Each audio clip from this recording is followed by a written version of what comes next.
തീർച്ചയായിട്ടും അതുകൂടി പരിഗണിക്കേണ്ടതുണ്ടെന്ന് തോന്നുന്നു ദിവ്യ. കാരണം ഈ ശബരിമല വിഷയം പറയുമ്പോൾ അതിനകത്ത് ഏറ്റവും പ്രധാനപ്പെട്ടതായിട്ട് അവർ പറയാൻ പോകുന്നത്, പ്രതിപക്ഷം പറയാൻ പോകുന്നത് ശബരിമല യുവതീ പ്രവേശനവുമായി ബന്ധപ്പെട്ട വിഷയം തന്നെയാണ്. അതിനകത്ത് യാതൊരു തരത്തിലുള്ള തർക്കവുമില്ല.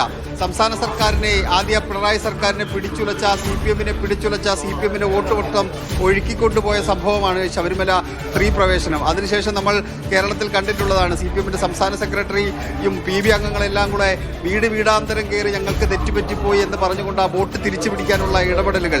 അതുകൊണ്ട് ശബരിമലയുമായി ബന്ധപ്പെട്ട് എന്ത് വിഷയം ചർച്ച ചെയ്താലും അതിനകത്ത് ആദ്യം ഊന്നാൻ പോകുന്നത്, ഇപ്പോൾ സ്വർണ്ണപ്പാളിയുമായി ബന്ധപ്പെട്ട വിഷയമാണ് തിരുവഞ്ചൂർ സംസാരിക്കാൻ നോട്ടീസ് നൽകിയതെങ്കിലും ഇത് അംഗീകരിക്കുകയോ ഏതെങ്കിലും തരത്തിൽ അവതരണാനുമതിക്ക് വേണ്ടി സംസാരിക്കുകയോ ചെയ്തു കഴിഞ്ഞാൽ അതിൽ ഉയർന്നു വരുന്ന ഏറ്റവും പ്രധാനപ്പെട്ട കാര്യം ശബരിമല യുവതീ പ്രവേശനമാകുമെന്ന കാര്യത്തിൽ യാതൊരു സംശയവുമില്ല.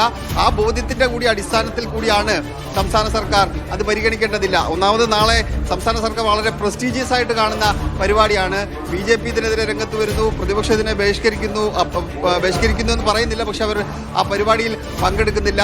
NSSന്റെ പിന്തുണയുണ്ട്, SNDPയുടെ പിന്തുണയുണ്ട്, പന്തളം കൊട്ടാരത്തിന്റെ പിന്തുണ അതിനകത്ത് ഇല്ലാതിരിക്കുന്നു. അങ്ങനെ വിവിധ തരത്തിലുള്ള വിവാദങ്ങൾ നിലനിൽക്കുന്നതിനിടയിൽ ശബരിമലയുമായി ബന്ധപ്പെട്ട ഒരു വിഷയം, ആ പരിപാടി, ആ പ്രസ്റ്റീജിയസ് ആയിട്ടുള്ള പരിപാടി നടക്കുന്നതിന്റെ തലേ ദിവസം നിയമസഭയിൽ വരികയും അതിന് മറുപടി പറഞ്ഞ് ഏതെങ്കിലും തരത്തിൽ വിവാദമാക്കുകയും ചെയ്താൽ അതുണ്ടാക്കുന്ന രാഷ്ട്രീയ പ്രത്യാഘാതങ്ങളെക്കുറിച്ച് കൃത്യമായ ബോധ്യമുള്ളത് കൊണ്ട് കൂടിയാണ് ഇന്ന് ആ നോട്ടീസ് പരിഗണിക്കേണ്ടതില്ല, അത് സബ്ജുഡിസ് ആണെന്ന് പറഞ്ഞുകൊണ്ട് അത് തള്ളിക്കളയുന്നത്. ദിവ്യ, എന്തായാലും ഈ ശബരിമല സ്വർണ്ണപ്പാളിയിലെ തൂക്കക്കുറവ് അത് എത്രത്തോളം ഗൗരവതരമായ വിഷയമാണ്, പരിഗണിക്കേണ്ടതുണ്ട് എന്നാണ് പ്രതിപക്ഷം ഉന്നയിക്കുന്നത്.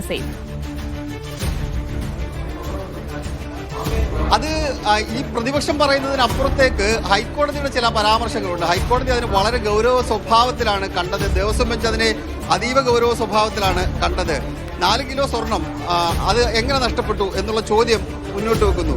ആ സ്വർണ്ണപ്പാളി, ആ ദ്വാരകാ ശില്പത്തിലുള്ള സ്വർണ്ണപ്പാളി, അത് അവിടെ നിന്ന് എടുത്തുകൊണ്ട് പോയത് ഏതെങ്കിലും തരത്തിൽ അനുമതി ഇല്ലാതെയാണ്. ആ അനുമതി ഇല്ലാതെ എങ്ങനെ കൊണ്ടുപോയി? അത് കൊണ്ടുപോയ സ്വകാര്യ വ്യക്തിയുടെ കൂടെ ദേവസ്വം ബോർഡിന്റെ ഏതെങ്കിലും ആൾക്കാർ ഉണ്ടായിട്ടില്ല.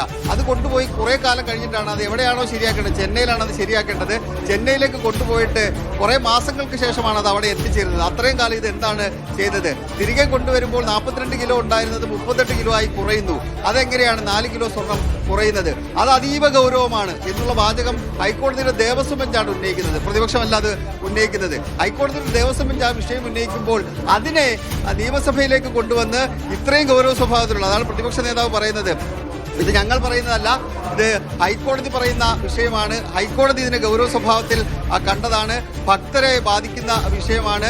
ഭക്തരെ നിങ്ങൾ തുടർച്ചയായി വഞ്ചിച്ചുകൊണ്ടിരിക്കുന്നതിന്റെ ഭാഗമാണ് ഈ സംഭവം എന്ന് പറഞ്ഞുകൊണ്ട് അത് കോടതി പറഞ്ഞ കാര്യങ്ങളായിട്ട് നിയമസഭയിലേക്ക് കൊണ്ടുവന്ന് സർക്കാരിനെ പ്രതിക്കൂട്ടിൽ നിർത്താം എന്നുള്ള നീക്കമാണ് പ്രതിപക്ഷം നടത്തിയത്. പക്ഷേ സർക്കാർ അതിന് കയറി കൊളുത്തിയില്ല എന്നുള്ളതാണ് മറ്റൊരു പ്രധാനപ്പെട്ട കാര്യം. അതിന്റെ പ്രധാനപ്പെട്ട കാരണം നാളെ ആഗോള അയ്യപ്പ സംഗമം പമ്പയിൽ നടക്കുന്നത് കൊണ്ടാണ്.